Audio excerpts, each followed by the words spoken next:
What it do, what the business is, word on the street, Chris is known to handle it. Welcome to More Insight. This is insight you can trust because there is more where it came from. I am your host, Chris Moore. Today with me, y'all, I got a special guest in the building. And we only have special guests like this because you all are helping us build this channel. You're helping us grow this platform. Today in the building, we have Amarii Usher. He's someone who's just not creating films, but he is creating space for conversations Black men were never taught on how to have. A time where content is loud, is fast, is very microwavable. His work allows you to slow down and it makes you feel, it makes you think. It makes you think about digging into relationships a little bit more. It makes you think about identity and mental health, of course, with the level of honesty that's both uncomfortable and absolutely necessary. He's not chasing moments, but he's building something that means something. He's using storytelling as a tool to challenge perception, spark reflection, and give voice to emotions that often go unspoken. This conversation isn't just about film, ladies and gentlemen. It's about truth. It's about ownership. And it's about what it looks like to really be seen. So I want y'all to join me. Welcome Amarii Usher to More Insight. How you doing, my man? Good, man. I'm good. I'm good. Excellent. So glad that you were able to jump on. Like I told you before, I saw one of your short films on YouTube. I don't even know what I was watching, but yours came up and I quickly just connected with everything that you had going. Before we tap into the conversation, this is called 3 on 3. These are 3 questions. You give me your 3 answers, and like the kids say, I listen and I do not judge. All right. So I looked at your Instagram. I saw some random facts about you. I saw that Marlon Wayans and Eddie Murphy are 2 of your favorites. So I need to know from you. Give me 3 of your favorite Eddie Murphy movies. It doesn't have to be your top 3 in order. Just give me 3 of your favorite Eddie Murphy movies. All right, so I'm gonna say Norbit. I'll say Life. I don't think that's an Eddie Murphy film, but he's one of the main characters. I'm gonna say Life and Honey Mansion. Oh, yeah, underrated. Yeah, underrated. Very. Okay. I wasn't expecting that one. You caught me off guard with that. I ain't gonna hold you. That's a real good one. It's a classic. Yeah. And I know some of your filmmaking revolves around relationships. So I want to know, give me 3 of your favorite rom-coms, Black or white. Is this considered a rom-com? It's not new, but it's like 2024 new or 2023. It was with Issa Rae and this Indian guy. I think it's called Lovebirds or something like that. Yeah. It was a playoff of the other movie, King and Queen. I know what you're talking about. I think it's Lovebirds. Yeah, but yeah, that's one. Other one, it is Lovebirds. Yep, Lovebirds. Yeah. This proves I don't really watch rom-coms like that because I think of dramas. I don't have any rom-coms in my head. What dramas you got? Drama. So, just any drama. Okay, I'm gonna say Daddy's Little Girls. That's one of my favorite movies. I'm trying to steer away from Tyler Perry because I have like 3 Tyler Perry movies in my head. Since we here, you might as well give me the Tyler Perry's because I am very interested in this. Okay, so Why'd I Get Married? And then my last one for him, Straw was a great movie. I like Straw. I definitely thought you were going to say A Family That Prays. That's like that's a classic too. That was really good. Yeah. So, and this go into another whole conversation, but a lot of people, they don't give Tyler his respect. I love Tyler Perry, what he's done, what he's created. It's art. Any filmmaker, I say that they are artists, and they're just chopping it up. They're living out their dream or living out their stories that's in their head. So shouts out to TP, man. A lot of people don't rock with TP right now. Exactly, I know. They don't understand. Like, it's the journey, man. It's the journey. Exactly. Yeah. This man was living in a car. Yeah. And now he has like 12 cars in the garage. Exactly. In a runway for play planes and real planes. Yep. Neither here nor there. I know in your earlier life, you were rapping. So Let's tap into movie soundtracks. Give me 3 of your favorite movie soundtracks. I'm gonna have to go Eye to Eye, a Goofy movie. That's number one. The one in Cars, Life is a Highway. Yep. Yeah, Okay. that's a dope song. And, I'm gonna say the other one, Shrek, Ooh. All Star. Yeah. So let me ask you this. Let's go back when your journey in film first started. Uh, what happened? What got you into film? What got you on this path? So I wanted to be a YouTuber. This was back when I was 17. Me just wanting to do YouTube.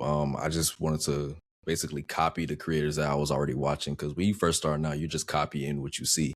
And then once I just kept going, I found my own lane in the content that I do. And then I'm just like, you know what? I don't want to just create videos. I want to make films. I found it very fun to do. Mhm. Yeah, I made my first film that same year, 2014. Of course, when I look back at it, it wasn't good, but it's your first film, so I'm not tripping about it. Yeah, But you gotta start. yeah, exactly. So ever since then, I just kept going. Like, this is the one thing that I done in my life where I know it's my passion. Like, I've been loving it for over 10 years. When you're starting your filmmaking process, that's the question I wanted to ask. So let's rewind. You said that you just started to do it, you found your voice. There are so many creators who don't know how to start something, or they want to start creating something, but they don't know how to start. So how did you start? I know we often say do it scared, but what was that push for you? So I would say the first thing I needed was a camera. That's an excuse. You don't need a camera because even when I got the camera for Christmas, I ended up using my phone. So that was the first thing. But just like, I guess, like setting a deadline for yourself. I think that's the start because you can't say, "Oh, I don't know what type of content I want to make," but you have to start somewhere. You got to just make the content. So that's as simple as it can get. Like, you can't say, "Oh, I don't want to do this," or I'm not sure if I want to do this. Like, just do it all and see what sticks. Now, and what is your process like? Where do you find, where your inspiration comes from? Do they come from, you know, do they start with the feeling? Do it start with, as I see this on television, let me see if I can take that idea and flip it around and make it my own? Like, what's that process like? It's mainly life, just living life, listening to other people's conversations, having my own conversations with people, and just living. Like, I could be out. Let's say I'm at a bar. I'll come up with like a random idea. It has nothing to do with my environment, but because my mind just goes to different places, like I come up with the crazy stuff in the most odd environments. So it's really just life. One of your short films that captured me the other day was No Happy Ending. And the reason why it captured me is because of one of the last scenes. There's it's not even an intense conversation, but it's a strong and healthy conversation about relationships and expectations. So with your films hitting on relationships, what are you trying to achieve in this type of storytelling with relationships? I just want to kind of teach people that whatever type of film it is, it's all in our minds. Like, the whole no happy ending thing, that's two people who are clearly not compatible with each other going on a date. And sometimes we'll like somebody and we'll be delusional about them and stuff, but it's like, that's just the person that we're creating in our head. This is not how they are in real life. So I would say for that film, off rip, you could tell she wasn't really into him. And he could probably feel that, but he was like, you know what, let me just give it a chance. Like, let me just go on the date first. And it's like, why waste your time when you already have that feeling? So it's just giving people a mirror and being like, hey, I know many of us go through this. You don't have to go through this. This is the outcome of this. So, just try to think smarter when it comes to relationships. And that's perfect, man. And even thinking about thinking smarter. Um, as we get older, the more we know better, the more we do better. There's a stigma of therapy and black men and mental health. Uh, what compelled you to dive into this topic and this subject so strong throughout your filmmaking? So I started therapy 2022, and I'm still in therapy to this day. being in therapy has definitely helped me a lot as a creator and a man. And I'm just like, I feel like every, I'm gonna say man, I'm gonna just say every person should try therapy at least once in their life, because you never know what doors it may open. It may solve some trauma or anything. It might give you some ideas if you're a creator. But I feel like everybody should try it. So be implementing that into my films. Like I said, it's really just me helping the world in the best way I can, because I know we all go through similar things and we all can learn something new and be entertained at the same time. Absolutely. What's one of your favorite films that you've done in recent memory that kind of capsulizes that black man's mental health space? I'm gonna say, what do men want?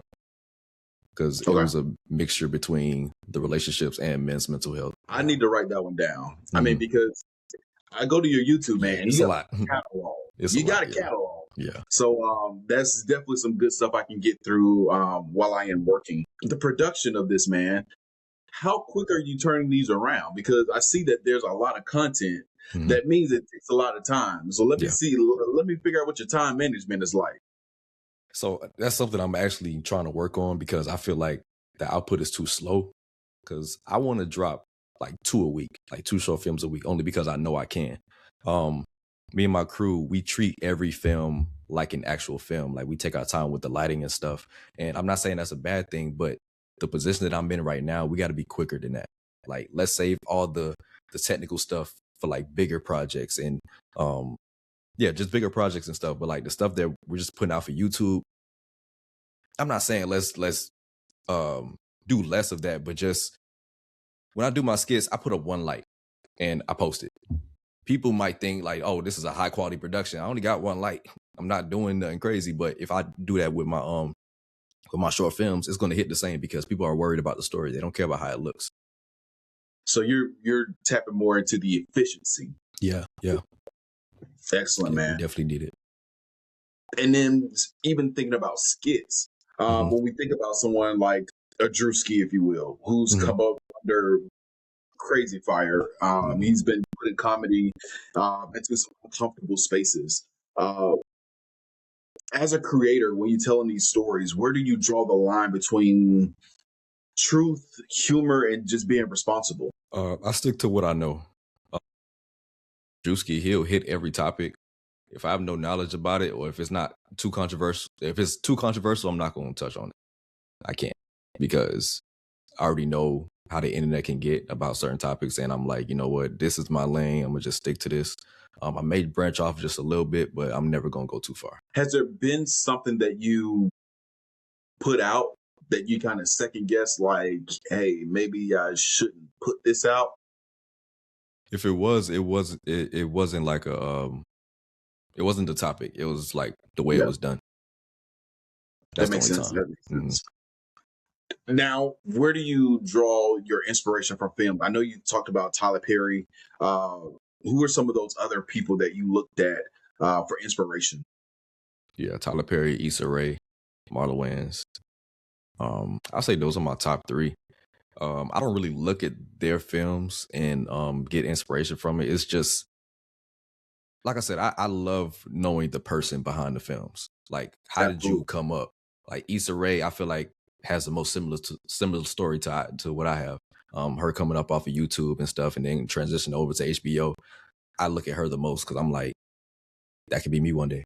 That's going to be me one day, but in my own style. The funny thing about you saying that is that I can see the acting wise Marlon Wayans inspired type of cadence that you Mhm. have. Mhm. I think that you're really good at drama, but you also have some good one-liners here and there. That's like, okay, if you catch it, you catch it. But your drama, your chops for drama, are really good. It reminds me of Marlon Wayans when he does drama.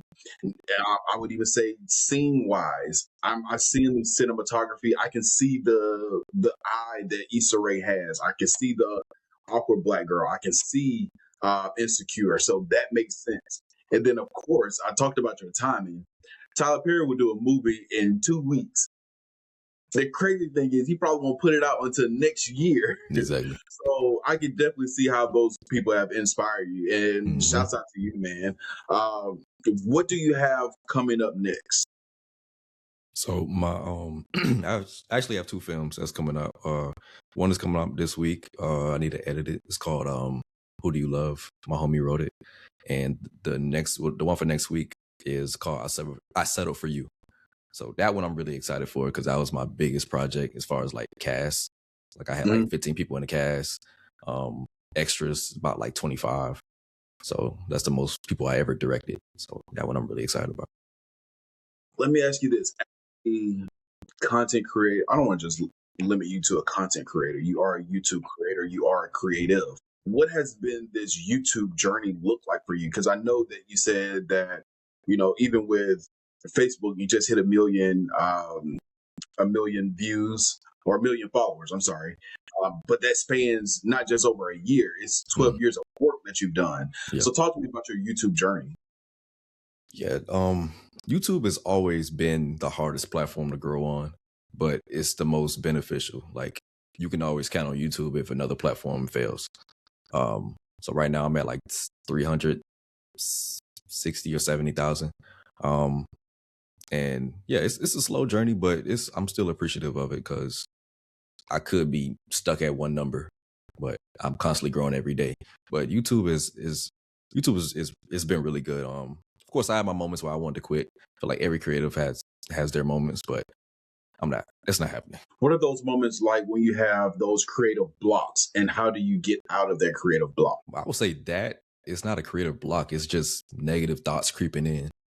I rarely get creative blocks because, like I said, I could be doing something that's unrelated to film and I can get an idea. So coming up to a creative block it happens rarely. But that feeling of just wanting to quit, it's just negative thoughts trying to take over. And another platform that a lot of creators are going to, how they're getting there is their own journey. But what are your thoughts on Tubi? And if you would like to see your productions on Tubi? Yeah, so funny thing is I recently submitted one of my projects to Tubi. I don't know how long it's gonna take. It's been a month already. I don't know what the process is like, but I submitted it. It's the 7 Gifts Between Us. I put it all into a movie. So yeah, I definitely want to have my stuff on Tubi, but I feel like there's a quicker way of doing it because I don't know, a month is kind of crazy. Hey man, it's part of the journey, man. Yeah. I definitely understand. For those creators, and I know we talked about it earlier, but I wanted to kind of rehash it again. For those creators who are just trying to find their footing into the film industry, trying to find their way, what advice would you have for them? I think you should just start. I know, like I said earlier, there's always, oh, should I do this? Should I do that? I say do it all. Like, don't even think about it. Because as creators, we get in our head a lot. We have ideas in our head and we're just like, oh man, I want to do this, but I'm not sure how to go about it. YouTube is the best place to learn anything. I learned everything off of YouTube. And besides YouTube, trying it out for yourself. Like, watch the video, go do it yourself. Because watching videos all day, that's not going to get you anywhere. So just get up and do it. Don't even think about it. Another question I just thought of. How have you grown as a person over the last, I would say, year or two with the output that you're putting out, with the space that you're in? How have you grown as a person that you've seen? I've matured a lot. I feel like I mature every year because it's always something new to learn, whether it's life or whether it's being a creative. But the life of just being a creator, and now that more people are starting to know me and stuff, I'll go out and people will either like double take or they'll like say something to me because they see my work before or they follow me. So it's just being accustomed to that, like just being aware of my surroundings because, even though people come up to me and they say they like my stuff, there's always people who don't like you for whatever reason. So you always got to be aware of that. So I'm more aware of my surroundings, but just trying to be more professional online because comments will get to you. And sometimes you may want to respond to it, but as a public figure, you can't. So. For sure, man. So I dabble in my main lane is sports, but I'm dabbling into the entertainment side now. And of course, with sports, man, people have their opinion, and that's a whole nother conversation. It's definitely stay away from the comments. I've learned to even just throw a heart on those. Kevo Sage is under fire Yeah, for just saying yeah, he I'll is. lead with love. I mean, just lead with love. That's all I got Yeah, for you, man. Just lead with love. exactly. And another question I have for you, just skip my mind. Oh, future projects. What are your dream projects that you would love to work, people that you would like to work on, work with, or different projects that you have in your mind that you would just love to actually execute? I want to do an animated series, series specifically. But yeah, something animated because I don't know. I feel like that would be dope. Like just having like people that I already use for actors and stuff just come in and just record their voice. They don't even gotta be here for days. All they gotta do is just say their lines and leave. But once I have a budget and find a good animator, yeah, it's over. Um, Working with people, I definitely want to work with Issa Rae. The whole list: Issa Rae, Tyler Perry, Martin Lawrence, not say Martin Lawrence, Marlon Wayans, Martin Lawrence too. Huh? I'm not Hey, opposed to hey, it. Yeah, put it out there, yeah, man. exactly. I'll take ideas for sure. Exactly. But yeah, just working with those people and even other creators like Big Jaw. Um, he's like the main one I want to work with. Yeah. Yeah, I love it. Amari, can you let the hmm people know where they can keep up with you, where they can find you, and where they can look up your work? Any platform, Amarii Usher, Amari with two eyes, Usher. I already know how to spell that, but yeah, every Usher, platform. Usher, Yeah, ladies and gentlemen. Uh, do you have plans to go check out the R&B concert? I'm going for sure. Yeah. Yes. Okay. Yeah. I'm right there with you, brother. I'm right Yeah. there with you. It's all the way in December for Miami, but that's fine. The question was, why are men going to see Usher and Chris Brown in concert? Do you have an Man, answer for that? man, I don't care what they think, man. First of all, I like good music. Chris Brown has always been one of my favorite artists. Usher is a great artist, and women are going to be there. Go where the women at. So Hey, man, I get it. I'm right yeah, there with you. yeah, Chris Brown is my current king of R&B. I love hmm what Usher's done. Usher was yeah, my king of R&B, but now yeah. it's Chris Brown. Facts. This is unsolicited advice. Mm-hmm. I know you're at the age of 30. I tell everybody who reaches 30 to not have a mental crisis breakdown. Don't have a midlife crisis. You're exactly where you're supposed to be at the time you're supposed to be. You may not be satisfied with where you are at age 30, but you have the power to determine what the next 10 years look like when you get to 40.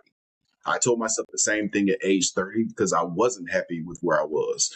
When I told myself that the work that I put in from 30 up until now, I am turning 40 in June, I'm very happy with what I did. So I just wanted to relay that same message to you. I appreciate that. Thank you. Thank you. Thank you. Absolutely, my man. Yeah. We'll definitely make sure that we lock in. We'll make sure that, the projects that you have coming down the pipe. Well, clearly you got a whole pipeline of material coming out. So I definitely want to rehash and retouch on some things in the summer. I just want to get this brief conversation going real quick, an introductory, if you will, and then we'll actually dive in a little bit deeper on some other things as far as content goes. So I appreciate your For time, sure. Amari. Of course. Thank you for joining More Insight. Ladies and gentlemen, this is More Insight. Make sure you like, make sure you comment, make sure you subscribe. Help us grow the channel, help us grow this platform. That way you are exposed to some dope guests